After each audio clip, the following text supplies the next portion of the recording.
A lei anticorrupção, que entrou em vigor em fevereiro de 2014, exige do setor privado uma postura ética em relação a seu relacionamento com o setor público. A iniciativa ampara a administração contra práticas fraudulentas e ilegais, além de coibir atos de corrupção e qualquer conduta prejudicial para a administração pública. É um avanço para o país e reforça a importância dos programas de compliance criados pelas empresas para combater a corrupção. Os critérios de avaliação desses programas estão em processo de regulamentação pelo Poder Executivo. Além disso, ao dosar as sanções, autoridades do governo levarão em conta o grau em que a pessoa jurídica irá colaborar nas investigações, caso haja prática de corrupção por seus representantes. Para as empresas que fazem negócios no Brasil, as ações preventivas continuarão sendo o mote. Essas medidas fazem com que o sistema legal brasileiro se equipare às práticas anticorrupção adotadas em todo o mundo, principalmente nos Estados Unidos e Reino Unido, reconhecendo que as empresas com programas eficazes de obediência às leis e dispostas a cooperar com as autoridades em investigações devem receber melhor tratamento, caso alguma irregularidade seja detectada. Todos sabemos que a corrupção é destrutiva para o país, pois gera pobreza, aumenta a desigualdade social e reduz a qualidade de serviços e produtos para a sociedade. A nova lei anticorrupção é, certamente, um importante passo contra essa prática perniciosa.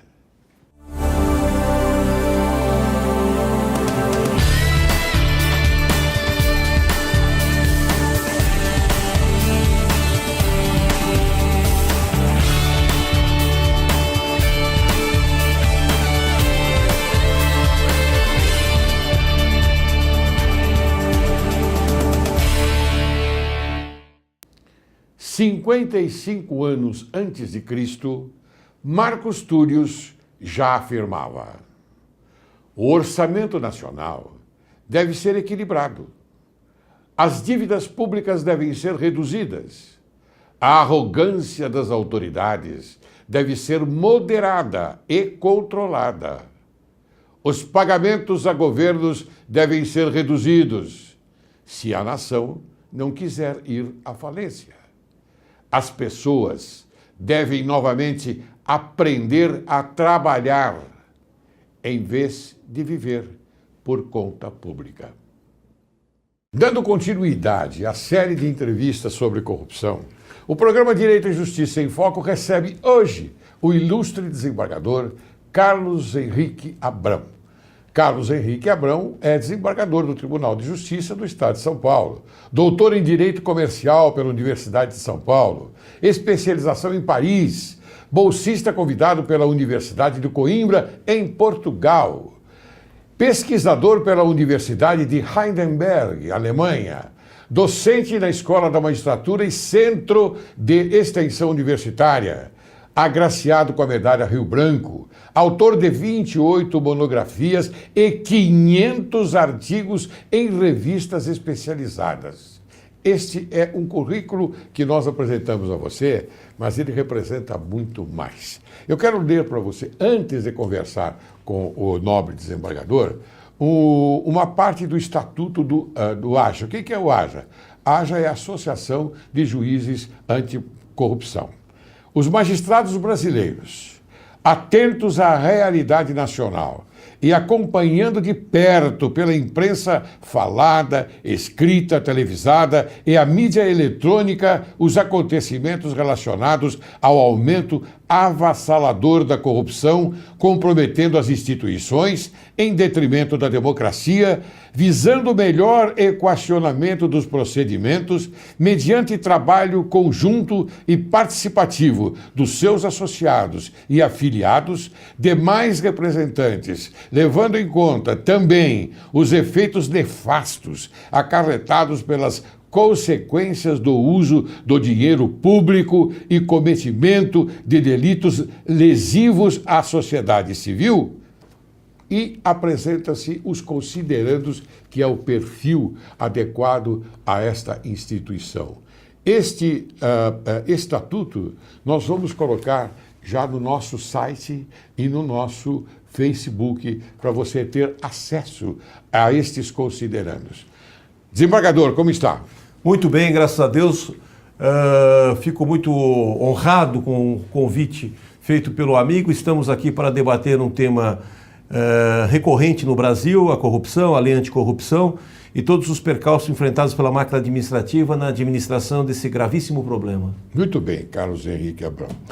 Você é um dos mentores, não é, desta nobre iniciativa que é a AJA. Eu também tenho a honra de participar.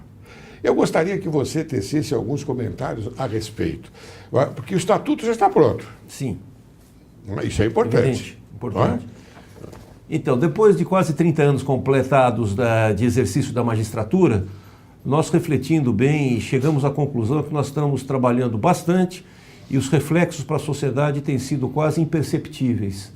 Então nós precisamos trabalhar de forma a blindar os juízes de primeiro grau, fortalecer a estrutura da magistratura e oferecer ao Congresso Nacional reformas palatáveis, dentre as quais a gente incluiria tribunais especializados em julgar causas anticorrupção, varas especializadas em primeiro grau, o fim do foro privilegiado, porque hoje, somente no Supremo Tribunal Federal, ocorrem mais de 450 processos envolvendo o foro privilegiado.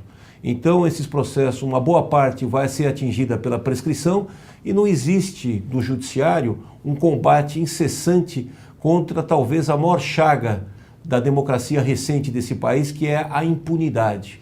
O Brasil precisa trabalhar forte, revigorar suas instituições, acabar com qualquer conceito ortodoxo, flexibilizar ao máximo a colheita de prova. E não adianta só reformar o Código de Processo Civil, o Código de Processo Penal, a Lei de Execução Penal. O que nós precisamos é muito mais do que isso.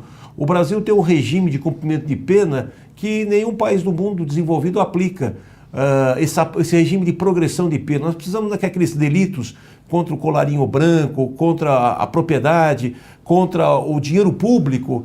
O cidadão cumpra no mínimo a metade da pena para se cogitar depois do começo da progressão da pena. Então, se a pena máxima aplicável são 30 anos, ele deveria cumprir 15 anos no regime fechado e depois dos 15 anos cumpridos se cogitaria da melhoria da progressão para o semiaberto ou aberto. Depende do comportamento dele. Claro, porque a impressão que fica para a sociedade é que o condenado cumpre 1, 2 anos e depois está em casa. Já é um cidadão comum. Então, desembargador, quer dizer que o combate ao crime organizado e notadamente à corrupção têm sido emblemáticos do país e não trazem resultados animadores. E quais são os caminhos a serem adotados para se acabar com essa impunidade?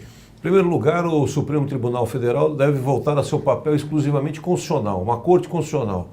Devem ser criadas cortes e varas especializadas exclusivamente com competência para julgar esses crimes da lei anticorrupção. Devemos trabalhar uma infraestrutura própria, peculiar e pertinente para isso. E no mais, nós temos que ter também ações civis públicas, propostas, ações populares, todas elas voltadas ao resultado objetivo de punição, de cumprimento e de, principalmente, a recuperação do dinheiro, que é o mais difícil, que esse dinheiro se encontra, na maioria das vezes, fora do país. Nós estamos assistindo hoje o próprio governo da Suíça, o procurador Jordot, está batendo as portas do HSBC procurando recursos de lavagem de dinheiro, não apenas por uma preocupação local, mas também por solicitação dos governos americanos e europeus. Muito bem. Veja, nós já conversamos inicialmente a respeito da AJA, não é? E, naturalmente, falamos a respeito dos objetivos. Quais são os pontos essenciais, então, que a AJA poderá participar e trazer um novo fator positivo para o combate à corrupção endêmica no Brasil?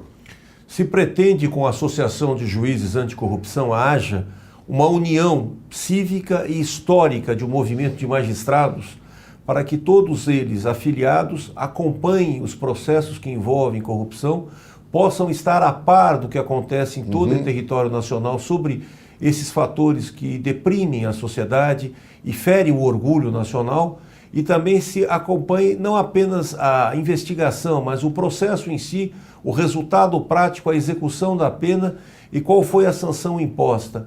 Além do que, ela vai ter uma parceria com entidades do exterior, nos Estados Unidos e da Europa, e ela vai poder supervisionar mais de perto e fiscalizar quais são os casos mais graves de corrupção que envolvem toda a estrutura de governabilidade e fragilizam a democracia. Muito bem, desembargador, nós temos que informar o telespectador, porque nós sabemos que no nosso país tudo depende de regulamentação. Então eu pergunto, a Lei 12.846/13 é autoaplicável ou depende de regulamentação? No meu modo de ver, a lei é autoaplicável. Ela só tem um inciso do artigo 7º que dependeria de regulamentação. Então está se fazendo um jogo de cena, um tour de force, para que isso não ocorra. Mas isso é ruim, por quê? Porque os americanos podem aplicar a lei, no caso aí de investigações feitas da SEC e do Departamento de Justiça, exatamente por lesões praticadas no mercado de capitais dos Estados Unidos com ADR.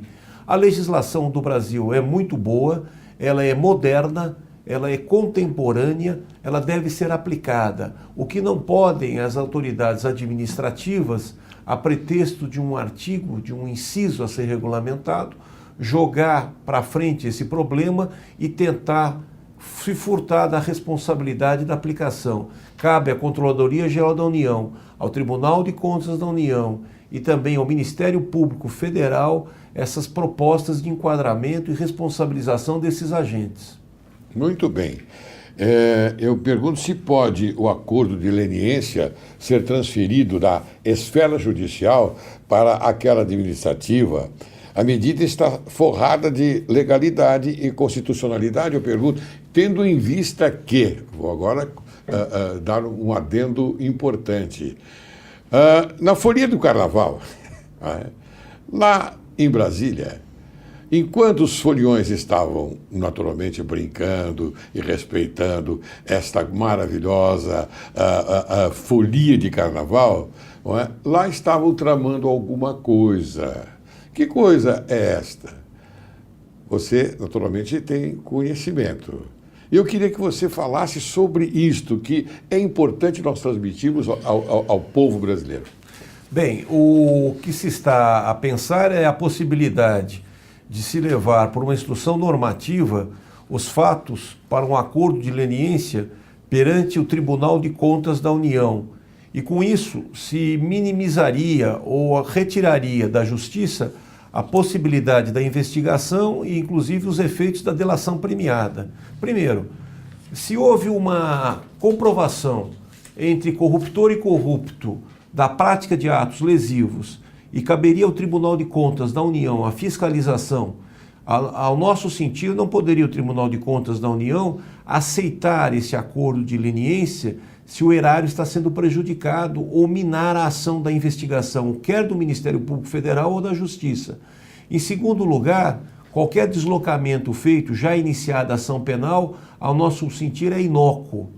E por último, essa tentativa de se blindar as empreiteiras, no caso que se está dizendo, com essa metodologia, vai causar um furor maior ainda na sociedade civil, porque esses valores quantificados apenas vão revelar que as autoridades administrativas fracassaram na fiscalização dessas ilegalidades. Seria, a nosso ver, uma confissão de própria culpa. E, em linhas gerais, esses contratos que estão contaminados pela corrupção deverão ser separados e as sanções deverão ser aplicadas pontualmente. Sim, porque essa é a competência do Poder Judiciário. Correto. Não é a competência do Executivo.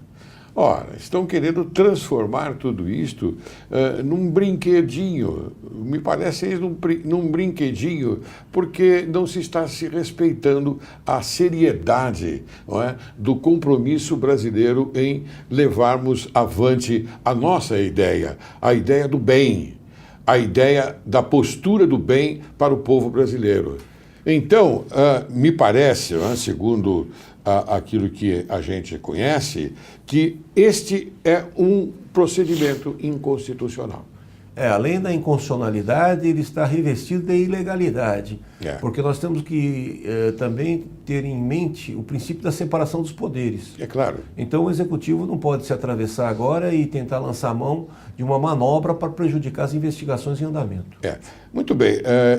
Então, como enxerga e analisa o papel do Judiciário no momento atual, em especial na Operação Lava Jato?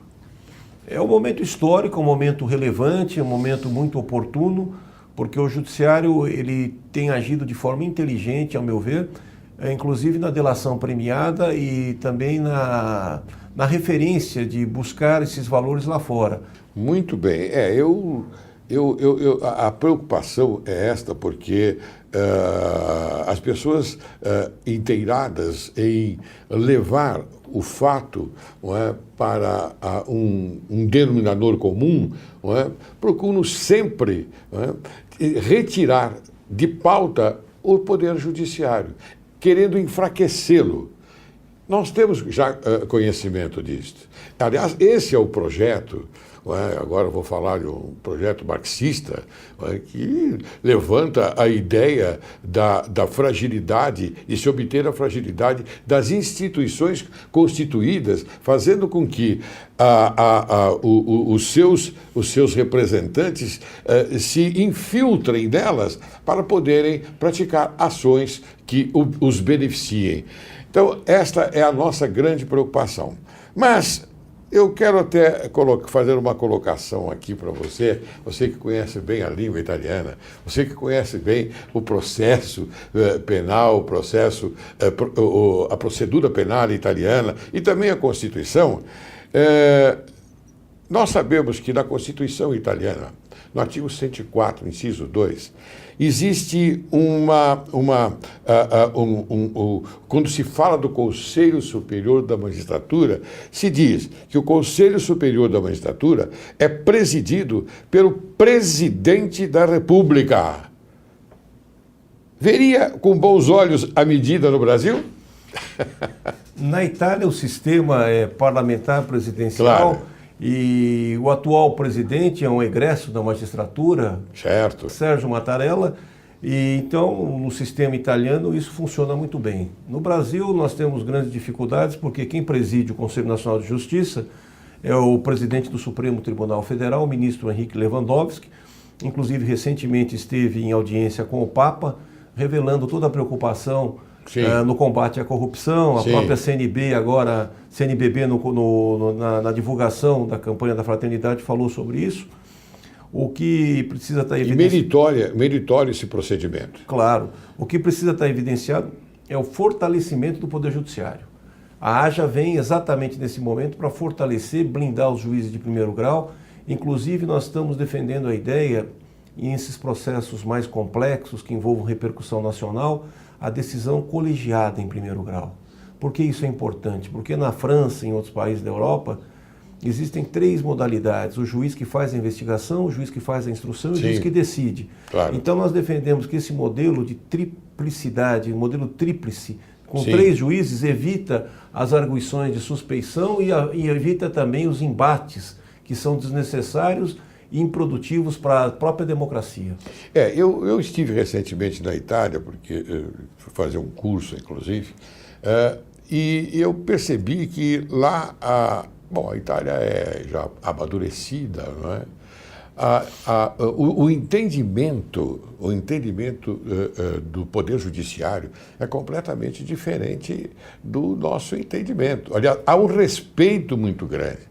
Eu, inclusive, estive na sessão de inauguração do ano jurídico de 2015 e você não queira saber a pompa, a solenidade maravilhosa, não é? E o respeito que se tem ao Poder Judiciário, ao presidente, não é? É o primo presidente da Corte de Cassazione. Hoje é o Giorgio Santacroce.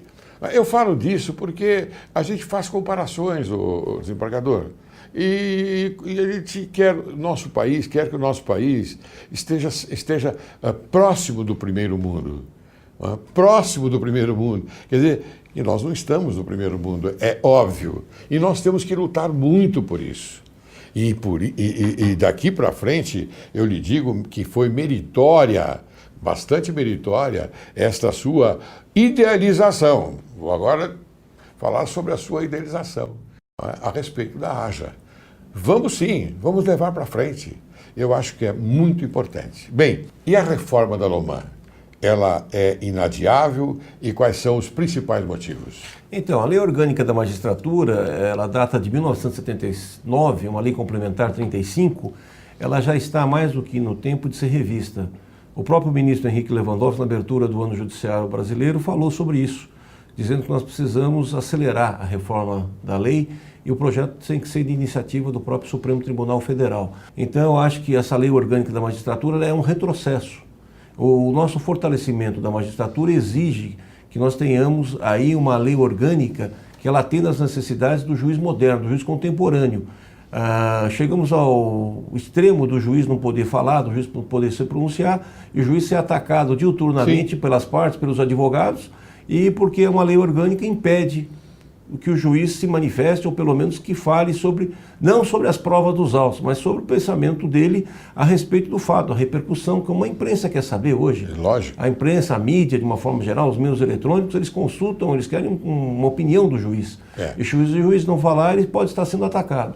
E o princípio básico, da imprensa é realmente a democracia. Evidente. É levar ao povo a verdade que se passa nesse país. A Lei Orgânica da Magistratura, como toda a profissão, ela tem um código de ética. O médico tem um código de ética, o engenheiro, o psicólogo, e nós temos... Deveres e obrigações. Exatamente. Com a criação do Conselho Nacional de Justiça, nós também temos um código elaborado por essa entidade que supervisiona toda a magistratura a nível nacional. Acontece que o prevalecimento da Lei Orgânica da Magistratura de 79, ela representa um retrocesso, porque ela tem um conjunto de direitos e obrigações e impõe exatamente uma camisa de força para o juiz, de uma maneira que ela destaca condutas muito amplas, muito genéricas. Por exemplo, o comportamento individual ou comportamento coletivo. Hoje, no mundo moderno, se o juiz chegar no Rio de Janeiro e usar uma bermuda, ir à praia, ou usar um short para poder nadar, entrar no mar, esse comportamento, sob o ponto de vista, é um comportamento normal, mas pode ser interpretado por alguém como comportamento enquadrado na Lei Orgânica da Magistratura. Então, o juiz precisa ser um juiz do nosso tempo, não pode ser um juiz voltado para a década de 80, quando foi elaborada a Lei Orgânica. Quer dizer, então, nós precisamos... acompanhar a evolução. Exatamente, precisamos de um juiz que seja o juiz do seu tempo. Muito bem. Então, esse acompanhamento da evolução é que encontra-se, então, da necessidade de uma reforma, não é? Sim. Aliás, a proposta, eu volto a falar na Itália, não é? A proposta do ano jurídico de 2015 foi esta: reforma, fiducia e entusiasmo. Sim. Essas foram as palavras do presidente. Quer dizer, reforma, confiança e entusiasmo para trabalhar e para chegar a um denominador comum, buscando a solução. Correto. Não é isso? Exatamente. Nós só vamos ter o fortalecimento da autoridade do Poder Judiciário quando nós nos conscientizarmos da necessidade das reformas internas e externas. Claro. Talvez a principal delas seja da lei orgânica e dotar o funcionamento do Judiciário de uma engrenagem mais azeitada, porque hoje está muito emperrada por causa de normas, de resoluções. Enfim, nós precisamos ter um código de ética do magistrado Claro. que não seja um código de ética ortodoxo. Lógico. Seja um código de ética adaptado ao século XXI. Lógico. Quer dizer que o juiz não pode se comunicar no Facebook, o juiz não pode estar no Instagram, o juiz não pode estar no Twitter, o juiz não pode passar uma informação. Quer dizer, o juiz seria aquela autoridade que está descolado, ele está longe da sociedade, ele está voltado no mundo de uma redoma de vidro. O juiz precisa conhecer. Inclusive eu lembro um exemplo que houve recentemente na Alemanha, que juízes brasileiros em visita à corte alemã acompanharam lá uma autoridade, era o vice-presidente, e falaram, vamos aguardar o senhor sair até o carro. Ele falou, não, eu não vou de carro. Aqui eu utilizo o metrô para ver como é que é o povo, a reação, como as coisas acontecem. Exatamente, o juiz brasileiro tem que ter esse acompanhamento. Tem que ter. Tem que ter esse discernimento próprio. Tem que acompanhar. Bem, desembargador, eu vou chamar um pequeno intervalo e Ótimo. logo retornaremos, tá Perfeito. bom? Você aguarde. Logo vamos retornar para continuar com esta agradável conversa.